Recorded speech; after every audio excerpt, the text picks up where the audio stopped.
painting is entitled War, and it was painted by Henri Rousseau, who was a very unusual artist. He actually was a customs officer, and he didn't receive any training at any of the schools that were condoned by the Academy.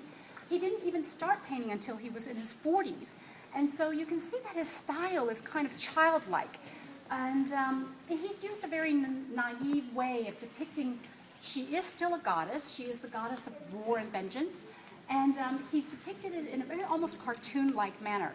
And she's sitting on a demon horse, and she's brandishing a sword, and she's riding over these dead bodies that are even more vivid than the figures we saw before. We actually see blood running in this painting, and there's the contortions of the bodies are terrible to behold.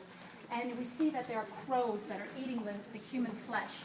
And so Rousseau really spared no details. He really wanted to show war in its really pitiful and ugly condition. And of course, this painting was not accepted at the Academy. In fact, the Academy turned their heads the other way. They wouldn't even accept this painting because it was such a huge departure from any style they'd seen previously. Even the one that we just saw, it was a big jump from that one.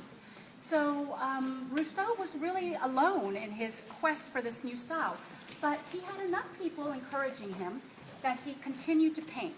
And today, when we look back, we can be very, very thankful that he did so, because Rousseau was ahead of his time.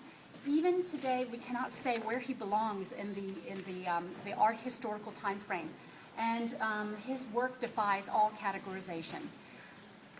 Now, the artists now are starting to deal with new subjects, with new styles, and we are going to move to something a little bit lighter, a new style, which is called Impressionism, and I'm sure many of you have heard of it.